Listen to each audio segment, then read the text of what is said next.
A indústria cultural na dialética do esclarecimento de Adorno e Horkheimer. Então veja, no nosso vídeo de hoje nós iremos reagir ao Filosofia Vermelha e vamos num vídeo um pouquinho mais conceitual aqui, né?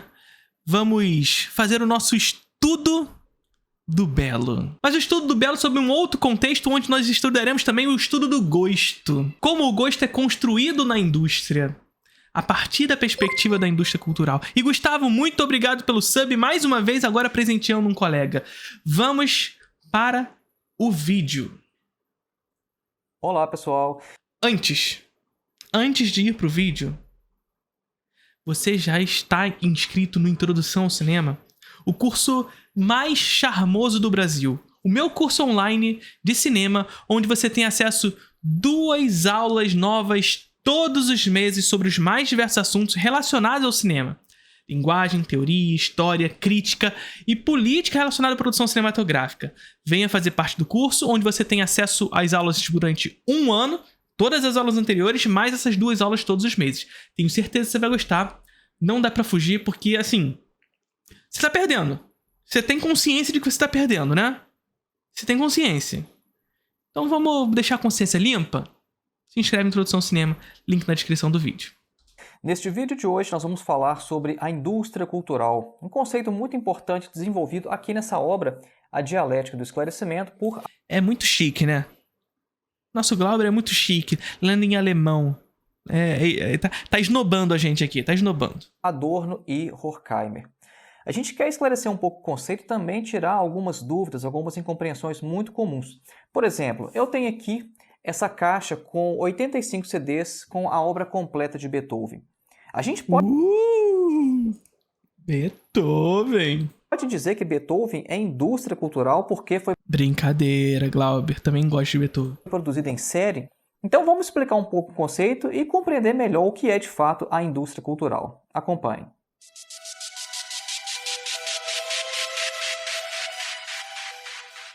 Aproveita e já vai deixando o seu like aí no vídeo e fala o que você está achando do microfone. Eu estou fazendo um teste hoje com um microfone novo que eu comprei, bem mais barato do que eu estava utilizando.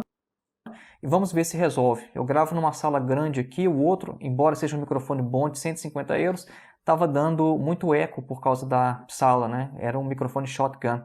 Agora eu estou com esse de lapela aqui, me fala aí o que vocês vão achar desse microfone novo. Inicialmente vamos falar então um pouco do conceito de indústria cultural, como que surgiu. O conceito servia para designar inicialmente todo um complexo industrial de produção e de distribuição de bens culturais nos Estados Unidos e na Europa no início do século XX. A indústria cultural não é propriamente os dispositivos eletrônicos, como rádio, televisão, videocassete, Blu-ray, etc. Não é isso. A indústria cultural ela pressupõe antes a apropriação desses dispositivos pela grande indústria. O objetivo inicial da indústria cultural era, além de lucrar, porque era uma ótima oportunidade de business, de negócios, era também estabelecer padrões de comportamento nas grandes massas. Lembrando que no início do século XX, o perigo de revoluções de trabalhadores, revoluções proletárias, ainda era real. Então a indústria precisava, de alguma forma, fazer com que o comportamento das grandes massas fosse minimamente previsível. O principal Ideologia, né? Assistam ao meu ensaio em que eu falo sobre... Você conhece o cinema brasileiro? Assistam esse ensaio porque a gente discute bastante o que é ideologia. E o cinema e a indústria da cultura, historicamente, sobretudo se a gente vai levar em consideração a indústria da cultura dos Estados Unidos, que é hegemônica globalmente, sobretudo no Ocidente, digamos assim, ela se utiliza do cinema como uma mercadoria, como um produto de troca das relações comerciais, inclusive, globalmente, mas de exportação de ideologia. Então, veja, é mais ou menos aquela velha história de sempre. Eu troco soja por ideologia, saca? Eu compro a sua soja e em troca eu te dou ideologia, sabe? Através do cinema, através da indústria da cultura, através da música, através do cinema, de tudo que envolve essa indústria da cultura. O principal texto em que Adorno e Horkheimer discutem o conceito de indústria E a partir disso, claro, criando hábitos, costumes, que vão se inserir no cotidiano dessas pessoas, que vai criar, inclusive, senso de pertencimento em grupo, né? Eu costumo dizer, inclusive, por exemplo, que aquele jovem que acredita que está fora da indústria da cultura, porque ele assiste Bergman, porque ele assiste Godard, porque ele escuta Beethoven, que foi o que o Glauber usou aqui como exemplo, né? Ele não deixa de estar na indústria da cultura. A grande questão é essa. Bergman, Godard não são indústria da cultura, tornam-se indústria da cultura. Vocês percebem isso? Tornam-se indústria da cultura. E é aquele jovem que acredita que está fugindo da indústria da cultura porque não assiste mais os filmes do Transformers, da Marvel e etc e tal. Ele nada mais, nada menos está fazendo do que assumindo novos padrões de consumo. Porque a indústria da cultura ela funciona a partir de uma lógica de padronização do gosto. E se você não segue um padrão geral, novos padrões serão construídos para você. Não é à toa, por exemplo, que se a gente for para um cinema de bairro que atende a esse determinado grupo, a esse nicho específico de um cinema dito de arte, você vai encontrar pessoas nesse lugar que seguem o mesmo tipo de consumo. Consomem o mesmo tipo de comida, o mesmo tipo de consumo de arte, o mesmo tipo de roupa, se vestem de maneira parecida, conversam sobre as mesmas coisas. Ou seja, a indústria da cultura criando hábitos de consumo em torno de outras características que não a massificada. Ou seja, você não deixou de fazer parte da indústria da cultura porque a indústria da cultura é autoritária e, portanto, está em todas as esferas da vida. A indústria cultural está aqui na Dialética do Esclarecimento, em um artigo intitulado Indústria Cultural, o esclarecimento como mistificação das massas. É interessante que esse termo mistificação no alemão ele é Betrug, que é um termo que no cotidiano é utilizado aqui na Alemanha para se referir à fraude, à enganação simplesmente, né? Em português, não sei por que optaram por um termo mais chique, né, mistificação, mas no cotidiano eu escuto esse termo aqui na Alemanha simplesmente como enganação, como fraude, né, passar a perna, por exemplo. No início do texto, eles vão falar que aqueles que antes têm... Rapidamente, quando a gente fala de esclarecimento, aqui, quando o Adorno Horkheimer escreve um livro chamado A Dialética do Esclarecimento, eles estão falando de iluminismo, tá, gente? É o momento histórico do esclarecer, portanto, de iluminar. Eles estão falando do esclarecimento iluminista, tá?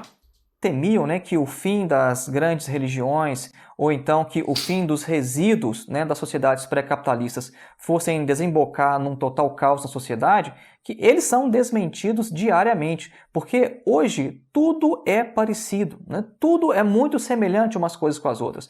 E eles falam que então que jornal, rádio e revistas, tudo isso forma um sistema. Os meios de difusão, eles nem mais tentam se vender como arte. Né? Há muito tempo, na época de Adorno, eles já tinham percebido que eles já tinham entregado, escancarado já que eles eram, na verdade, nada mais que negócios, que business. Só que a indústria cultural não é a grande indústria que realmente manda no sistema. A indústria cultural ela é subordinada aos grandes monopólios capitalistas, como os monopólios do aço, petroquímico, de eletricidade, etc. Ou seja, a indústria cultural ela é forte, mas ela sabe a quem ela deve obedecer. Um pouco mais à frente, eles fazem uma observação interessante, que eles falam que na indústria... A indústria cultural é uma ferramenta do capitalismo. É uma engrenagem do capitalismo, inclusive, que torna esse capitalismo autoritário. Que faz com que as pessoas sintam o capitalismo em todas as esferas da vida, mesmo que de maneira inconsciente. Como? Criando hábitos de consumo, criando maneiras de ser. Cultural, tudo é tão semelhante, os seus produtos são todos tão parecidos, que é como na indústria automobilística, por exemplo. Os carros são extremamente semelhantes, né? O Adorno, nessa época que ele já observava, né, que às vezes tinham carros de montadoras diferentes e que, na verdade, os carros eram muito parecidos, né? E às vezes os caras que são os entendedores de carro, eles ficam observando algumas minúcias, uns detalhezinhos aqui e tal, né? Mas na verdade tudo é muito parecido, eles são muito iguais, a diferença é mínima. Ele fala que esse fenômeno, essa tendência, ela se manifesta também na indústria cultural. Todos os seus produtos são extremamente semelhantes entre si. Com o desenvolvimento e o estabelecimento... É o que a gente chama de homogeneização da produção, né? Então, assim, o capitalismo tende ao padrão, para a construção de um padrão de gosto, porque o padrão é rentável, e a partir desse padrão a gente vai ao cinema e a gente vê inúmeras obras, porque se vende a ideia de heterogeneidade de produção pela quantidade de filmes produzidos, mas filmes esses que seguem um mesmo padrão de consumo e, portanto, são muito semelhantes, fazendo, inclusive, com que esse espectador crie um hábito de consumo naquele padrão. Ou seja, ele assiste a esse filme e sente a necessidade de assistir ao próximo, que é muito semelhante. É a lógica que faz, por exemplo, a Netflix com o cinema de algoritmo, né? Todas as redes sociais, e a gente pode inserir os streamings também nessa lógica aí, eles funcionam sob a égide de fazer com que o seu cliente, portanto o seu usuário, não saia da plataforma em nenhum momento. E como ele faz isso? Seguindo padrões. Então você, produtor de conteúdo no Instagram, no TikTok, ou no YouTube, ou qualquer outro tipo de plataforma, para que você possa fazer sucesso, você deve seguir um padrão. O Luigi já nos ensina isso, por exemplo, né? Quando ele vai falar lá no Formando Creators e tudo mais, ou nas suas lives, ele sempre diz: faça o padrão. Encontre a sua exceção no meio do caminho, mas faça o padrão. Por quê? Porque o padrão que vende. É no padrão que você vai fazer sucesso. Não é tentando encontrar a exceção. Se você encontrar a exceção, ótimo. Mas você vai ser uma exceção dessa regra. Faça a regra. Você vai fazer sucesso dessa forma, sabe? Então, a indústria da cultura ela funciona sob essa lógica. Faça o padrão. Para quê? Para que as pessoas não saiam da plataforma. Replique a mesma lógica infinitamente, exaustivamente, para que as pessoas não saiam da plataforma. Você vai ficar consumindo o mesmo tipo de produto até o fim. Você fica lá no TikTok rolando pra cima, rolando pra cima, rolando pra cima. No final do dia, tu vê 500 vídeos, você lembra só de um daquilo tudo, que foi um vídeo que saiu de exceção ali no meio, mas você assistiu 500 vídeos. Você assistiu 500 vídeos naquele processo todo. Sabe? Por quê? Porque se segue um padrão de consumo. O que faz sucesso, as pessoas passam a replicar. Percebe? E nos streamings funciona mais ou menos sob a mesma lógica. Você replica, e aí aqui a gente pode chamar para nossa conversa o Benjamin, né? Na obra de arte na era da sua reprodutibilidade técnica. O cinema ele tem uma capacidade de se reproduzir como nunca antes. E é a partir dessa reprodução que o cinema tem, ele reproduz também os padrões de consumo, os padrões de gosto pelo qual o Adorno já nos descreve.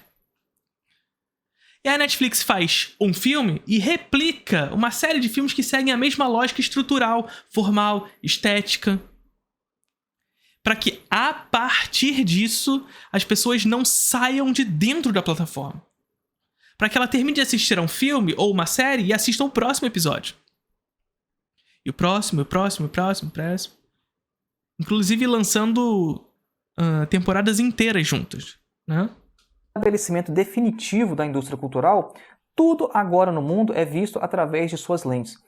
O Adorno e o Horkheimer observam aqui que aquela experiência que antes os telespectadores tinham, né, de quando saíam do cinema, eles achavam que as ruas eram como se fosse uma continuação do que eles tinham acabado de vivenciar dentro do cinema. Ele fala que essa experiência agora é geral, né? Porque nos primórdios do cinema as pessoas tinham essa experiência, né, de assistir um filme e quando elas saíam para a rua, elas ainda se sentiam dentro do filme. E o Adorno e o Horkheimer falam que agora essa experiência ela é generalizada, né? Porque os produtos da indústria cultural elas são como um prolongamento da vida cotidiana. E é interessante a gente perceber que eles escreveram isso muitas décadas antes do surgimento de fenômenos como o Big Brother, por exemplo. O que é o Big Brother no final das contas? Senão uma mera reprodução da vida cotidiana. Coloca um monte de gente dentro de uma casa e as pessoas ficam fazendo coisas absolutamente triviais, coisas que a gente mesmo fica fazendo em nossas casas quando a gente está sozinho ou então quando a gente recebe alguma visita. É importante que se diga que quando o Glauber diz aqui que a vida passa a ser um prolongamento da indústria da cultura e, portanto, do cinema, isso não significa dizer que os filmes são realistas, tá? É a gente pegar um filme da Marvel, por exemplo, que vende a esse espectador um encantamento. Então, veja, nós temos um cidadão, um cidadão que, na verdade, dentro da indústria da cultura é transformado em consumidor, que é desencantado. E aqui a gente está chamando, dessa vez, o Max Weber para conversa, tá? Então, é um cidadão desencantado. Desencantado por quê? Porque ele, no seu cotidiano, no seu dia a dia, trabalha 8 horas por dia quando não mais se estamos inseridos no capitalismo tardio. Tá? Então estamos no capitalismo tardio e esse cidadão trabalha 8 horas ou mais por dia, mais deslocamento, chega em casa e quando chega, se ele não vai dormir, no momento do lazer, o que ele vai desejar fazer? Indústria da cultura. Só que a indústria da cultura é autoritária, portanto está em todas as esferas da vida. Ela vai prolongar a relação da sua vida material, do seu dia a dia. E, portanto, aquele ser desencantado que cria desencantamento em razão da sua relação com o mundo material, com o capitalismo, ao chegar no momento de lazer, ele deseja consumir o quê? Consumir encantamento. Ele deseja consumir encantamento. E ele vai assistir o quê? Ele vai assistir o filme da Marvel, ele vai assistir o filme do Transformers, ele vai assistir um filme que a indústria da cultura produz pra ele. Ou cria pra ele enquanto produto. Sabe? Só que esse cidadão que era um ser desencantado e que consome um produto para se encantar, ao sair da sala de cinema, se transforma em um ser desencantado. Porque apesar de haver um prolongamento da vida do filme, do produto cultural na vida material, na medida em que, ao sair da sala de cinema, ele continua sendo estimulado a um ciclo de consumos em torno daquele filme, bonecos, mochila, copo, material escolar, tudo isso que se refere ao filme que foi realizado, aquele mundo que ele viu na sala de cinema não é o seu. E ele se desencanta. Porque ele não é o Homem de Ferro. Ele não é o Brad Pitt. Ele não é o milionário que ele viu na sala de cinema. Ele não vive naquela família maravilhosa que ele está inserido na sala de cinema. Ele não vive naquele mundo encantado. Naquele mundo idealizado. Não vive. E ele se deprime. Ele volta a se desencantar. E ao se desencantar novamente, o que ele faz? Consome. Compra. Pra quê? Pra se encantar novamente. Então percebe que a indústria da cultura, o que ela faz? Ela é uma engrenagem do próprio capitalismo que produz desencantamentos para vender encantamento. E ao sair da sala de cinema, produzir novos desencantamentos para consumir novos encantamentos. Percebe? Como um ciclo que a indústria da cultura promove, que a indústria da cultura produz. E a coisa com o Big Brother pode ficar pior ainda para aqueles que são assinantes, que conseguem ter acesso às imagens 24 horas por dia. Porque pelo menos quando você vê só o resumo da coisa na Rede Globo, eles tentam colocar ali algumas cenas mais interessantes, o que aconteceu de mais extraordinário. Agora imagina você ficar observando aquilo 24 horas por dia. Então a coisa pode ficar de fato muito pior. E é uma tendência que o Adorno já tinha percebido aqui. Talvez ele não conseguiria visualizar, eu talvez ficaria muito feliz de perceber como que ele conseguiu captar coisa em seu núcleo, em sua essência, e como que a coisa se desenvolveu de fato para o que eles já estavam prevendo aqui. Uma outra característica da indústria cultural que a gente também pode exemplificar com programas tipo o Big Brother é a questão da heroização do medíocre. Uma pessoa extremamente medíocre, que não tem absolutamente nada demais acima da média da população, ela acaba se tornando uma espécie de herói, uma subcelebridade por alguns meses, unicamente por ter participado daquele programa. E no contexto aqui da dialética do esclarecimento, ele menciona que essas pessoas, os stars, as estrelas, elas acabam depois indo fazer propaganda para a grande indústria. É exatamente o que acontece com as subcelebridades do Big Brother, por exemplo. Inclusive, eles fazem uma observação interessante, que eles falam que quando Sócrates afirma que o belo é útil, essa profecia... Mel, sua boca tem o mel, e melhor sabor não há Que loucura te beijar. profecia de Sócrates, ela ironicamente, ela acabou se cumprindo na indústria cultural. Bom, feitas essas considerações iniciais sobre a indústria cultural, vamos apresentar aqui 3 pontos, 3 características que eu acho que são importantes para definir o que é indústria cultural. Essas 3 características são o roubo, a expropriação do esquematismo. Expropriação do esquematismo. Já falamos sobre isso aqui algumas vezes, né? O que é a expropriação do esquematismo? O Kant já dizia pra gente sobre o esquematismo, que nada mais é do que essa mediação que nós temos entre a realidade e o intelecto. Sabe? Ou seja, a maneira como nós percebemos a realidade, e portanto também os filmes. Claro que o Kant não estava falando de cinema, porque nem havia cinema naquela época ainda. Mas sabe? O esquematismo é a maneira como nós percebemos a realidade, portanto o cinema, e a maneira como nós mediamos essa nossa percepção com o nosso intelecto. Ou seja, mediação entre percepção e razão, intelecto.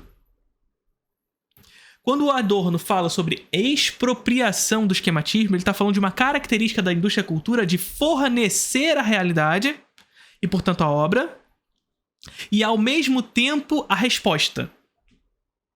Ou seja, retirando do espectador a possibilidade e a capacidade de mediar essas duas relações. O espectador não precisa de nada disso.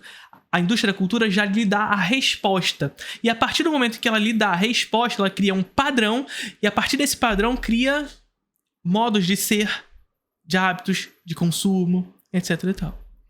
Porque o espectador ele não tem por onde escapar. Ele não tem por que mediar aquela relação.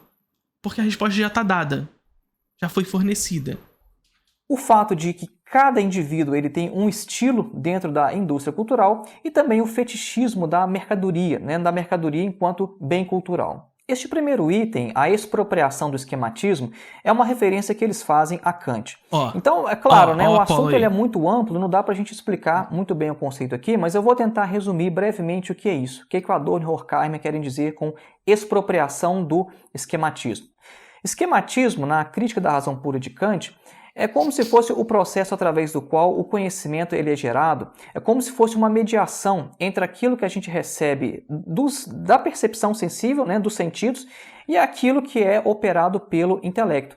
Na crítica da razão pura, o Kant percebeu que aquilo que vem dos sentidos é de uma natureza completamente diferente do nosso intelecto, né, que atua sobre os dados recebidos pelo sentido para produzir o conhecimento. Então Kant fala que é necessário uma instância intermediária que vai atuar ali no meio, que consegue fazer o meio de campo entre as duas coisas. Né? E esse meio de campo é feito pelo chamado esquematismo. É o meio de campo que se faz ali com Paulinho de Paula, Praxedes, sabe? Aquele meio de campo ali. O esquematismo ele significa que quando o indivíduo ele vai interpretar alguma coisa, ele pelo menos tem um certo grau de autonomia. Que faz a bola sair da defesa para o ataque, sabe? É mais ou menos por ali. Ele consegue fazer esse processo através dos seus próprios valores morais, por exemplo, né? Através de seus próprios conceitos. Isso, para o que nos interessa aqui, quer dizer que o indivíduo do iluminismo, né, que na verdade o Kant ele tem em vista sempre esse tipo de indivíduo, é um indivíduo autônomo que consegue fazer isso através dos próprios conceitos. Né? Então, quando Adorno e Horkheimer falam que a indústria cultural ela expropria o esquematismo do indivíduo, ela quer dizer, né, eles querem dizer que a indústria cultural, ao mesmo tempo que ela dá a obra, ela dá também o significado. Ou seja, ela não deixa ao indivíduo a possibilidade, a oportunidade de dar uma interpretação por conta própria das obras. A indústria cultural como que oferece uma chave de leitura, uma chave para decodificar as obras que ela entrega. Ou seja, ela dá a obra e dá também a interpretação. Olha, você está vendo esse filme aqui? É assim que você deve interpretar essa obra. E o Adorno e o Horkheimer, eles falam inclusive o seguinte... Eles falam que o esquematismo é o primeiro serviço que a indústria cultural entrega ao indivíduo. Quanto ao segundo item, que é o consumo de um estilo, né, o fato de que cada um tem um estilo na indústria cultural, Adorno e Horkheimer, eles falam que na indústria cultural essa divisão, por exemplo, entre filmes do tipo A e filmes do tipo B, É uma divisão que, na verdade, não diz respeito propriamente às obras, mas simplesmente aos indivíduos. Essa é uma forma de catalogar, né, de classificar os indivíduos. Então, eles fazem a observação aqui de que na indústria cultural tem um nicho específico para cada um. É uma coisa tipo assim... Olha o que eu falei para vocês aí. Olha o que eu falei para vocês. Olha o Apollo chegando. Qual que é o seu estilo? Não, tem para você. Seu estilo é esse? Nós temos uma coisa para você aqui. Você acha que você é um cara, tipo, fora da média, né? Você acha que você é um cara, tipo, cult. Claro, tem o cult também. Isso que é interessante, né? Porque o pessoal às vezes acha que vai assistir filme cult, que está saindo da indústria cultural. Não, o cult é só mais um label para a indústria cultural. Dá um exemplo aqui.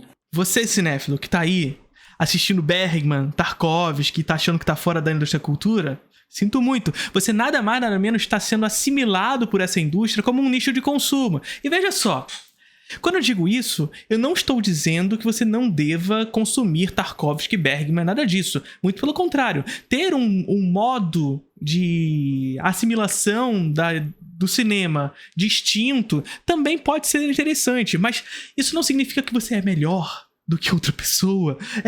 Isso que é importante, tá? Isso que é importante. Mas você...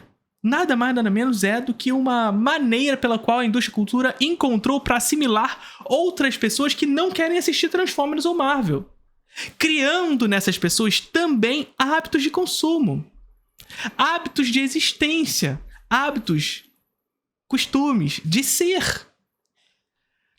É só a gente ver. O cinéfilo tá tudo se vestindo da mesma forma, com a porra da bolsinha da MUBI pendurada no braço.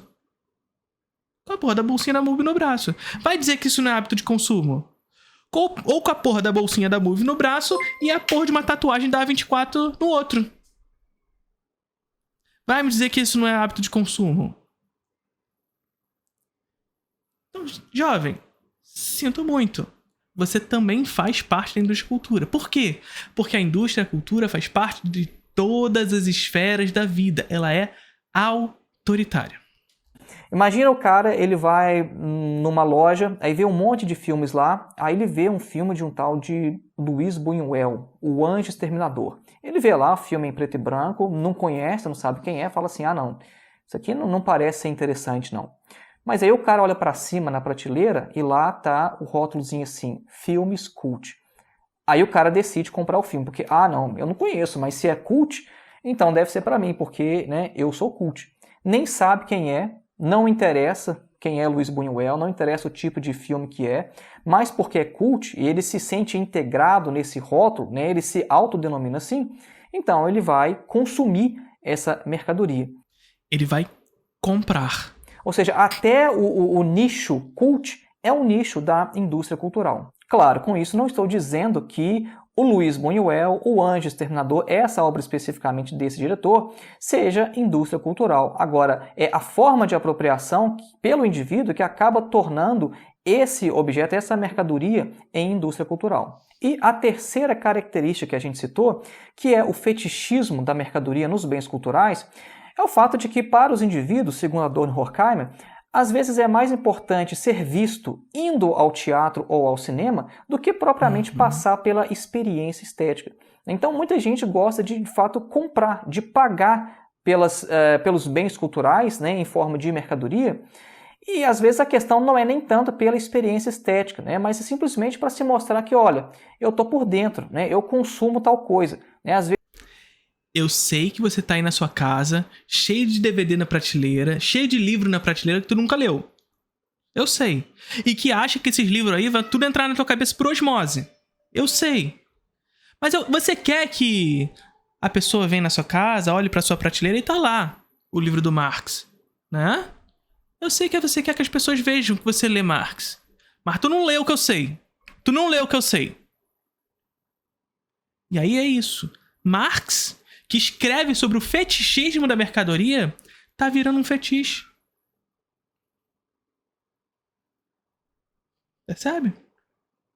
E você, que consome um livro do Marx, está inserido dentro dessa indústria. Às vezes é mais interessante ser visto indo ao cinema do que de fato estar no cinema e apreciando um filme, né? Às vezes o indivíduo paga o ingresso, dorme lá dentro, mas as pessoas viram que ele foi e depois ele pode mostrar o canhoto do ingresso e mostrar que de fato ele estava lá. Isso é muito mais importante, né? Você ser visto, parecer, é mais importante do que passar pela experiência estética. O que mais tem, gente, isso recentemente acontece bastante, a gente vê exposições de arte, de pinturas, etc e tal, e as pessoas entram pela exposição e de vez de ela apreciar a obra, contemplar a obra, dar tempo de contemplação para a obra, ela para na frente de um quadro, tira a foto e vai pro próximo. Por quê? Porque como o Glauber traz aqui pra gente, é mais importante mostrar que você viu um quadro do Dalí, por exemplo, do que ver o quadro do Dalí. Por quê? Porque na era da reprodutibilidade técnica que o Benjamin traz pra gente, a obra de arte ela é reproduzível e, portanto, ver o Dalí você pode ver em casa. Você pode ver o quadro do Dalí em casa. Você joga no Google e bota lá o Salvador Dalí quadros e você vai ver todos os quadros do Dalí. Você não vai ver a obra. Mas na era da reprodutibilidade técnica, não importa a obra, mas a sua reprodução. E, portanto, você vai até a exibição dessas obras, você vai até o lugar onde essas obras estão exibidas para encontrar com a unicidade da obra, mas você não encontra com ela, porque você vai lá, tira a foto e vai embora. Vai pro próximo quadro. E vai pro próximo quadro. E nesse sentido, na era da reprodutibilidade técnica, a obra vai se destituindo de memória, de história, promovendo uma espécie de esquecimento. Afinal, você passa de um quadro para o outro sem qualquer preocupação estética e sem dar qualquer tempo de contemplação a ela. E nesse sentido, né, a gente pode também falar sobre o fato de que, às vezes, é mais importante, por exemplo, você ter uma determinada obra, por exemplo, você ter uma caixa de discos de Beethoven, do que, de fato, ouvir o Beethoven. Então, as pessoas compram e, na verdade, não vão ouvir. Mas é bonito, tal. Ainda tem isso, né? As pessoas que tiram foto olhando pro quadro, né? Pede pra pessoa, olha, tira foto olhando pro quadro. E ainda faz assim, ó. Tá olhando pra porra nenhuma. Tá olhando pra merda nenhuma. Mas tá lá. E olha só, eu não tô falando que você não pode tirar foto dos quadros que você vai ver, não, tá? É legal ter a memória, é legal mostrar pros outros que você tirou. Mas para pra ver o quadro. Para pra ver o quadro. É legal você fazer isso, mas a gente vê. Vai a uma exposição e observe as pessoas. As pessoas param, tiram foto e vão embora. Vão pro próximo. E mais do que isso, as exposições vão começando a assimilar essa lógica. Começam a assimilar essa lógica. Por quê? Porque as exposições elas passam a ter a compreensão de que as pessoas elas vão lá, tiram foto e vão embora. Só que essas exposições elas precisam sobreviver. Elas precisam de público. Então elas precisam compreender esse novo padrão de consumo que a própria indústria criou.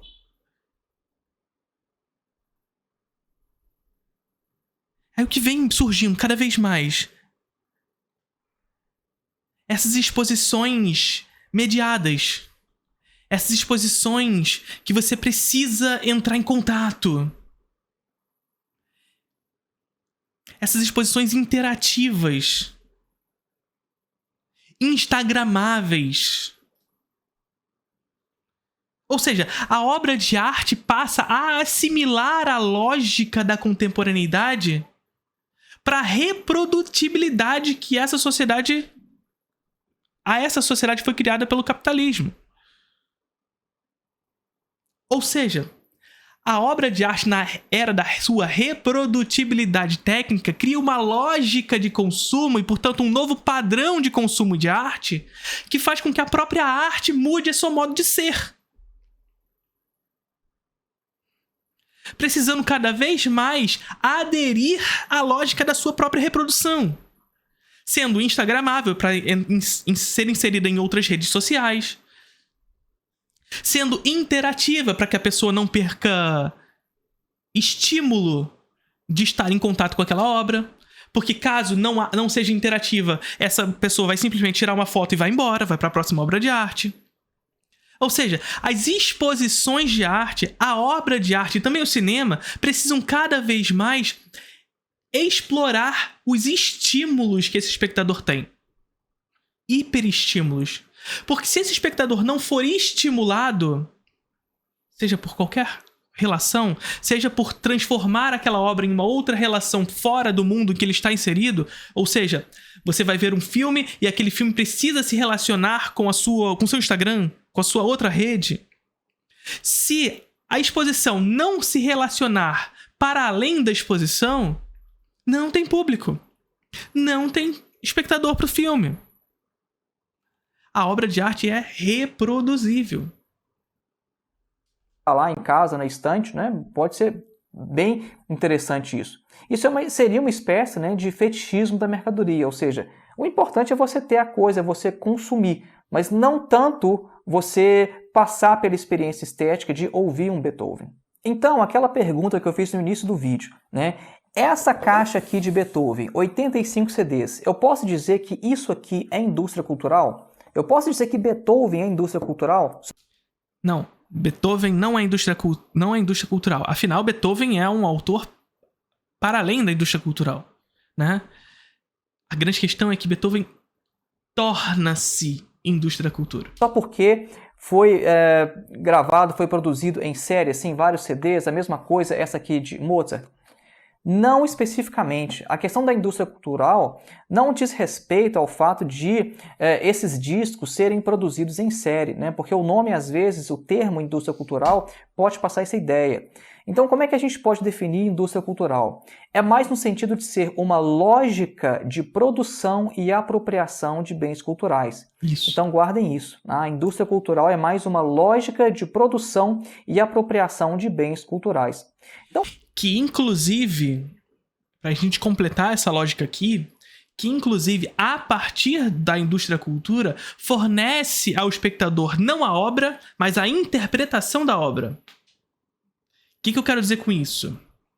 Eu quero dizer que, a partir da reprodutibilidade de uma obra, você não tem contato com a obra original, mas sim com a reprodução que dela foi constituída. Ou seja, você não tem contato com aquilo que foi realizado pelo autor, mas pela interpretação que foi dada por aquele autor, para aquela obra. Vocês entendem isso que eu quero dizer?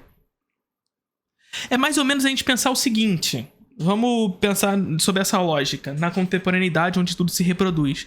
Pensem na Bíblia. A Bíblia é uma obra pensada sob um contexto histórico específico, certo? A Bíblia foi pensada sob um contexto histórico específico. Contexto histórico que responde às necessidades históricas daquele momento. Mas que, com o avanço das ciências modernas, por exemplo, muitas das coisas que ali estão escritas, teoricamente, poderiam estar se perdendo. Porque, veja, a ciência nos diz determinadas coisas e que, portanto, não dá pra gente validar o que está escrito na Bíblia a partir daquilo. Então, por exemplo, a Terra tem milhões de anos. A Bíblia nos diz que é menos. Percebe? Ou seja, a ciência ela vai, de certa forma, respondendo a determinadas coisas que estão na Bíblia. Mas o que a gente faz? A partir da reprodução da lógica, a gente passa a não ter mais contato com a Bíblia, mas sim com as interpretações da Bíblia.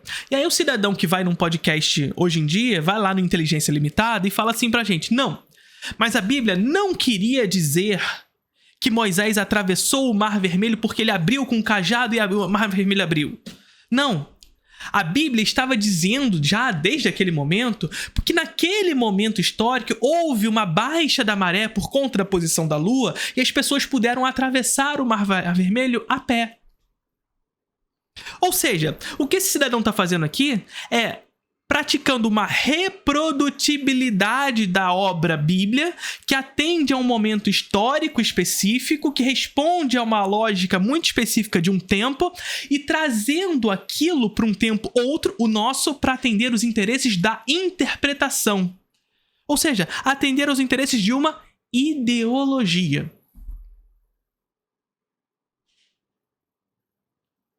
Percebe? Então, para se encaixar no meu discurso, eu me utilizo de obras de outro tempo, mas na verdade eu faço com que o espectador dessa obra, o leitor dessa obra, tenha contato com a interpretação e não com a obra. Esse é o capitalismo.